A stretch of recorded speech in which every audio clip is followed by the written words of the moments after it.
வணக்கம். ஈத் பண்டிகையை கொண்டாடும் இஸ்லாமியர்களுக்கு ஐபிசி தமிழின் வாழ்த்துக்கள். இது ஐபிசி தமிழின் பிரதான செய்திகள். முதலில் தலைப்புச் செய்திகள். புத்தாண்டை முன்னிட்டு இலங்கையில் பாதுகாப்பு அதிகரிப்பு, தாக்குதல்கள் நடத்தப்படலாம் என ஸ்ரீலங்கா காவல்துறை அதிபர் எச்சரிக்கை. போலி நுழைவு விசையில் போலந்துக்கு செல்ல முயற்சித்த யாழ் இளைஞர் விமான நிலையத்தில் கைது. 7,000 யூரோ பணம் வழங்கியதாகவும் தெரிவிப்பு. தமிழினத்துக்காக சுமை தாங்குவது கடமை என்கிறார் சட்டத்தரணி புகழேந்தி. யாழில் இருந்து தமிழகம் திரும்பிய பின் கருத்து. திராவிட முன்னேற்றக் கழகத்தின் குடும்ப ஆட்சிக்கு நாடாளுமன்ற தேர்தல் ஊடாக முற்றுப்புள்ளி. வேலூரில் பிரதமர் மோடி தெரிவிப்பு. காசா விடயத்தில் பெஞ்சமின் நெதன்யாகு தவறளிப்பதாக ஜோ பைடன் குற்றச்சாட்டு. இருவருக்கும் இடையில் தொடரும் முரண்பாடுகள். இனி விரிவான செய்திகள். இலங்கையில் புத்தாண்டு கொண்டாட்டங்களை முன்னிட்டு பாதுகாப்பினை பலப்படுத்துமாறு ஸ்ரீலங்கா காவல்துறை அதிபர் தேசபந்து தென்னக்கோன் வலியுறுத்தியுள்ளார். இலங்கையில் பொது அமைதியின்மையை தூண்டும் வகையில் தாக்குதல்கள் நடத்தப்படலாம் எனவும் அவர் எச்சரித்துள்ளார். இலங்கையில் ரமலான் பண்டிகை மற்றும் சிங்கள தமிழ் புத்தாண்டின் போது பாதுகாப்பு தொடர்பில் விசேட கவனம் செலுத்தப்பட வேண்டும் என ஸ்ரீலங்கா காவல்துறை அதிபர் தேசபந்து தென்னக்கோன் வலியுறுத்தியுள்ளார். பண்டிகை காலங்களில் சிறு தாக்குதல்கள் இடம்பெறலாம் எனவும் எச்சரித்துள்ளார்.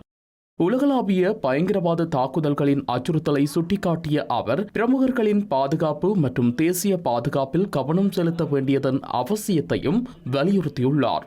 பொது அமைதியின்மையை தூண்டும் வகையில் அரசியல், மத மற்றும் கலாச்சார அம்சங்களின் மீது தாக்குதல் நடத்த சிலர் முயற்சிப்பதாகவும் ஸ்ரீலங்கா காவல்துறை அதிபர் தெரிவித்துள்ளார்.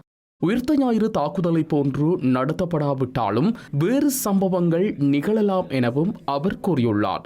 தீவிரவாதம், பயங்கரவாதம் போன்ற சமூக பிரச்சினைகளுக்கு தீர்வு காண வேண்டும் என்றும் தேசபந்து தென்னக்கோன் வலியுறுத்தியுள்ளார்.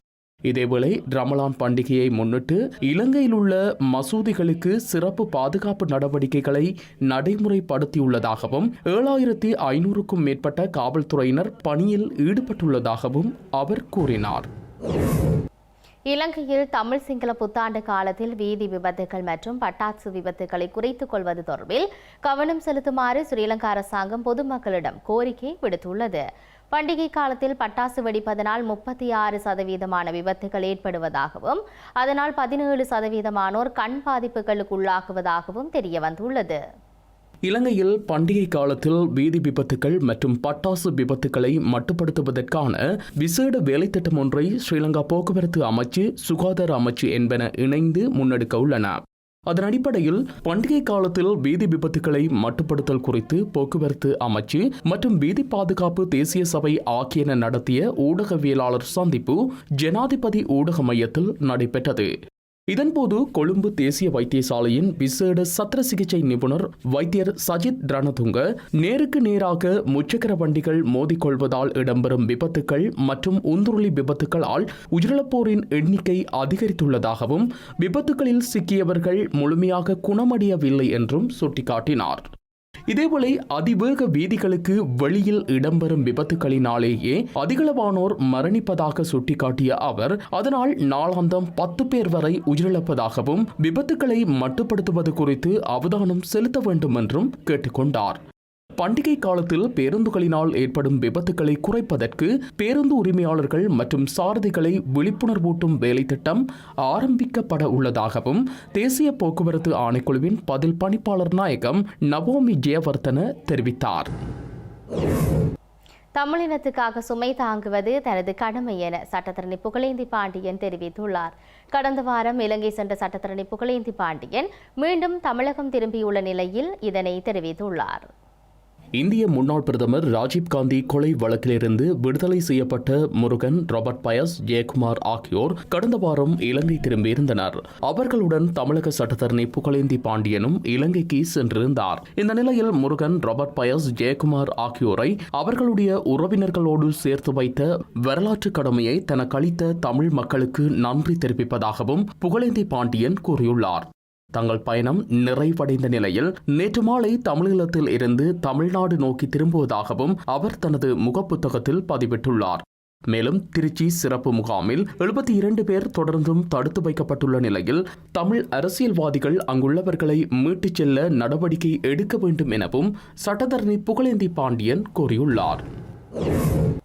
இலங்கையிலிருந்து போலி நுழைவு விசைவு மூலம் போலந்துக்கு செல்ல முயற்சித்த யாழ்ப்பாணத்தைச் சேர்ந்த இளைஞர் ஒருவர் கட்டுநாயக்க விமான நிலையத்தில் வைத்து கைது செய்யப்பட்டுள்ளார்.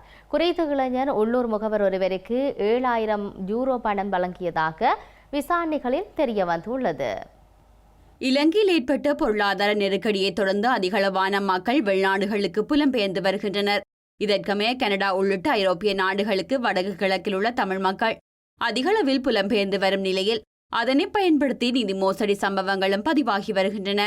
இந்த நிலையில் போலந்துக்கு செல்வதற்காக யாழ்ப்பாணத்தைச் சேர்ந்த இளைஞர் ஒருவர் 7000 யூரோ பணம் வழங்கி போலி நுழைவு விசைவில் செல்ல முற்பட்ட போது கைது செய்யப்பட்டுள்ளார். குறித்த இளைஞர் கடந்த திங்கட்கிழமை மாலை டோஹா நோக்கி சென்ற ஸ்ரீலங்கன் ஏர்லைன்ஸுக்கு சொந்தமான UL 217 விமானத்தில் பயணிக்கவிருந்த போது ஸ்ரீலங்கா குடிவரவு மற்றும் குடியகல்வு அதிகாரிகளினால் தடுத்து நிறுத்தப்பட்டுள்ளார். இதனையடுத்து அவரிடம் மேற்கொள்ளப்பட்ட விசாரணைகளின் போது இலங்கையில் உள்ள முகவர் ஒருவரிடம் போலி நுழைவு விசைவை பெறுவதற்காக ஜெர்மனியில் உள்ள ஒருவருக்கு பணம் வழங்கப்பட்டதாக தெரிய வந்துள்ளது. யாழ்ப்பாணம் கொக்குவில் பகுதியைச் சேர்ந்த இளைஞர் ஒருவரை இவ்வாறு கைது செய்யப்பட்டுள்ளதுடன் அவரிடம் விசாரணைகள் முன்னெடுக்கப்பட்டுள்ளதாக அதிகாரிகள் கூறியுள்ளனர்.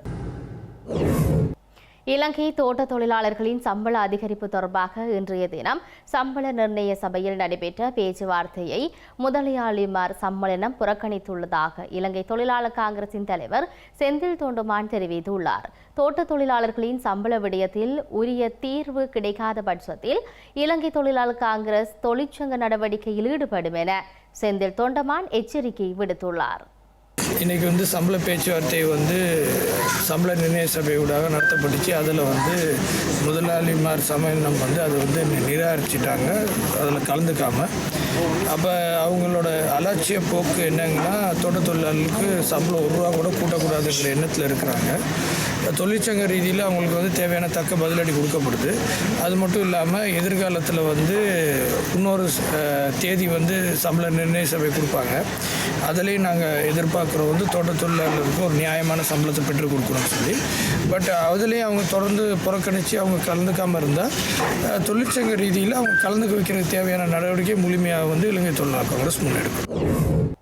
வெளிநாடுகளிலிருந்து இலங்கைக்கு வாகனங்களை இறக்குமதி செய்வதற்கு விதிக்கப்பட்டுள்ள தடை படிப்படியாக தளர்த்தப்படும் என ஸ்ரீலங்கா நிதி ராஜாங்க அமைச்சர் ரஞ்சித் சியாமலப்பிட்டிய தெரிவித்துள்ளார். இலங்கையின் பல்வேறு துறைகளை மேம்படுத்தும் நோக்கில் இந்த நடவடிக்கை மேற்கொள்ளப்படும் என ரஞ்சித் சியாமலப்பிட்டிய தெரிவித்துள்ளார். இலங்கை கடந்த காலங்களில் எதிர்நோக்கிய பொருளாதார நெருக்கடி காரணமாக வாகனங்கள் உள்ளிட்ட பல பொருட்களை இறக்குமதி செய்ய தடை செய்யப்பட்டிருந்தது.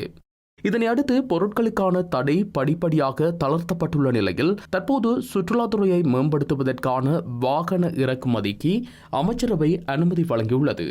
இந்த நிலையில் வாகன இறக்குமதிக்கு தடை விதிக்க ஸ்ரீலங்கா அரசாங்கம் கடந்த 2022ஆம் ஆண்டு மேற்கொண்ட தீர்மானம் தற்போது சாதகமான மாற்றத்தை ஏற்படுத்தியுள்ளதாக ஸ்ரீலங்கா நிதி ராஜாங்க அமைச்சர் ரஞ்சித் சியாமலப்பிட்டிய தெரிவித்துள்ளார். அத்துடன் ரணில் விக்ரமசிங்கவால் தற்போது முன்னெடுக்கப்படும் திட்டங்கள் தடையின்றி தொடரும் பட்சத்தில் இதன் நன்மைகளை எதிர்வரும் 2025ஆம் ஆண்டு மக்கள் பெற்றுக்கொள்ள முடியும் எனவும் அவர் கூறினார். இலங்கையில் நல்லதொரு சூழல் உருவாகியுள்ள குறித்த காலப்பகுதியில் முஸ்லிம்கள் ஈத் பண்டிகையை மகிழ்ச்சியாக கொண்டாடும் வாய்ப்பு இந்த வருடம் கிடைத்துள்ளதையிட்டு மகிழ்ச்சி அடைவதாக ஸ்ரீலங்கா ஜனாதிபதி ரணில் விக்ரமசிங்க தெரிவித்துள்ளார்.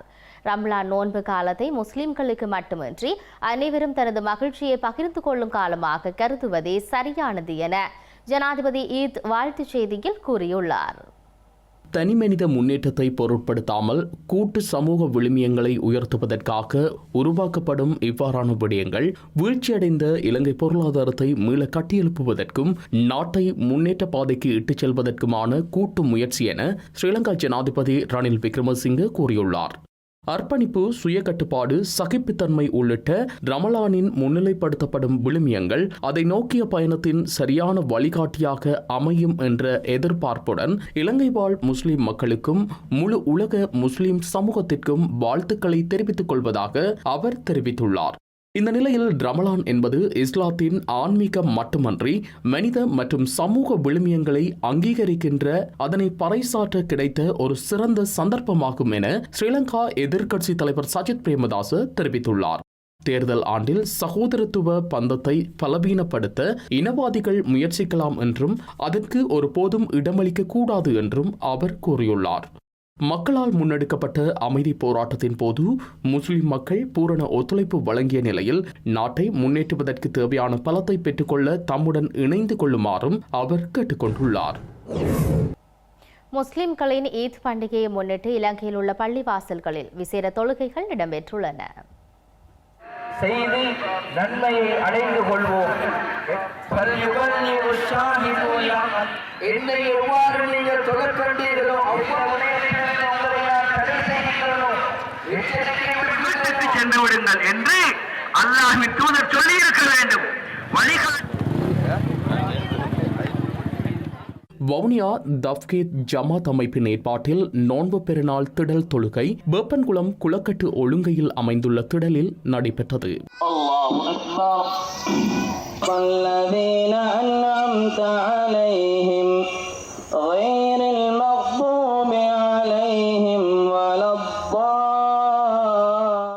நோன்பு பெருநாள் திடல் தொழுகையும் குப்தா பிரசங்கமும் மன்னார் மாவட்டம் சைட் சிட்டி பொது மைதானத்தில் இன்று காலை இடம்பெற்றது. ஆண்கள் மற்றும் பெண்கள் ஒரே நேரத்தில் தொழுகையில் கலந்து கொண்டிருந்தனர். அத்துடன் மன்னார் மாவட்டத்தில் உள்ள அனைத்து பள்ளி வாசல்களிலும் பெருநாள் தொழுகையும் இடம்பெற்றிருந்தன.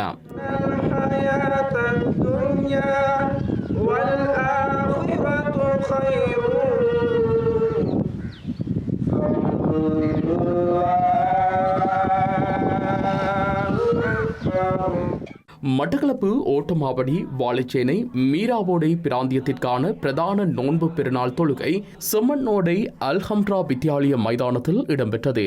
இதன்போது ஓட்டமாவடி வாழைச்சேனை மீராவோடை பதூரியா மாஞ்சோலை மாவடிச்சேனை ஹாவத்தமுனை போன்ற பல்வேறு கிராமங்களில் இருந்து பல்லாயிரக்கணக்கானோர் கலந்து கொண்டிருந்தமை குறிப்பிடத்தக்கது. அந்த கடமைகளை எல்லாம் செய்து இந்த இடத்திலே கழித்து கொடுத்துக் கொள்வோம். அந்த பாடங்களை எல்லாம் அந்த பயிற்சிகளை எல்லாம் பின்பற்றி நடக்கின்ற பெருநாளாக அம்பாறை மாவட்டம் நட்பட்டி முனை, கல்முனை, சாய்ந்தமருது, நிந்தவூர், அக்கரைப்பற்று, பொத்துவில் உள்ளிட்ட முஸ்லிம் மக்கள் செறிந்து வாழும் பகுதிகளிலும் பெருநாள் தொழுகை பரவலாக இடம்பெற்றிருந்தன. நிறைவேற்றுகிறேன் என்று மனதால் நியத்து வைத்துக் கொள்ளுங்கள். பெருநாள் தொழுகை நிறைவாக அமைய வேண்டும் இன்ஷா அல்லாஹ். நாம் எனவே சப்புகளை மிக கவனமாக பேணிக் கொள்ளுங்கள். பின்னால் முடியுமானவரை கொள்ளுங்கள். ஜஸாக்குமுல்லாஹ் ஹைரா.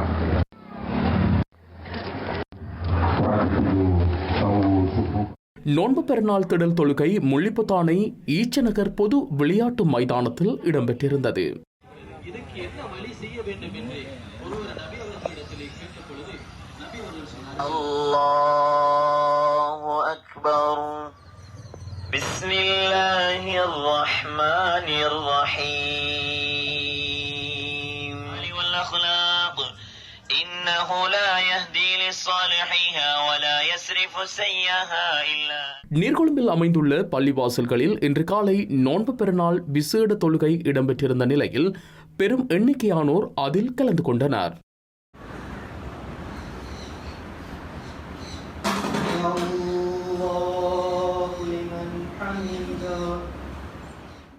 நோன்பு பெருநாள் தொழுகை இன்று புத்தளம் கருப்புத்தரவை மைதானத்தில் இன்று காலை இடம்பெற்றிருந்த நிலையில் அதிகளவானோர் கலந்து கொண்டனர். அதே நேரம் முஸ்லிம் மக்கள் வாழும் அனைத்து பகுதிகளிலும் நோன்பு பெருநாள் தொழுகைகள் இடம்பெற்றிருந்தன.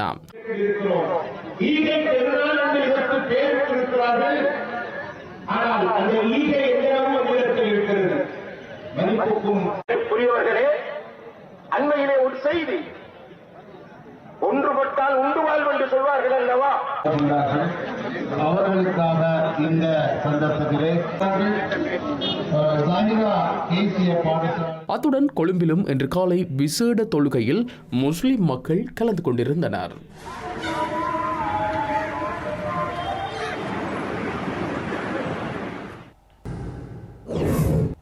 வவுனியா நெல்லுக்குளத்தில் முதியவர் ஒருவரின் உடலம் ஒன்று மீட்கப்பட்டுள்ளது. அதே நேரம் முல்லைத்தீவில் இடம்பெற்ற விபத்தில் இளைஞர் ஒருவர் உயிரிழந்துள்ளார். வவுனியா நெழுக்குளம் பகுதியில் குளத்தில் முதியவர் ஒருவரின் சடலம் காணப்படுவதை அவதானித்த பொதுமக்கள் காவல்துறையினருக்கு தகவல் வழங்கியுள்ளனர். இதனையடுத்து சம்பவ இடத்திற்கு சென்ற காவல்துறையினர் சடலத்தை மீட்டுள்ளதுடன் விசாரணைகளை முன்னெடுத்து வருகின்றனர். குறித்த சடலம் இதுவரை அடையாளம் காணப்படாத நிலையில் பிரேத பரிசோதனைக்காக வவுனியா வைத்தியசாலையில் வைக்கப்பட்டுள்ளது. இதேவேளை முல்லைத்தீவு மாவட்டத்தின் முள்ளியவளை மாமூளை பகுதியில் இடம்பெற்ற ஊந்துருளி விபத்தில் இளைஞர் ஒருவர் உயிரிழந்துள்ளதுடன் மற்றொருவர் படுகாயமடைந்துள்ளார். இந்த சம்பவம் நேற்று இரவு இடம்பெற்றுள்ளது. மாமூளை விஷ்ணு கோவில் வீதியில் வேகமாக நேர் எதிரே வந்த 2 உந்துருளிகள் மோதியதில் இந்த விபத்து இடம்பெற்றுள்ளது.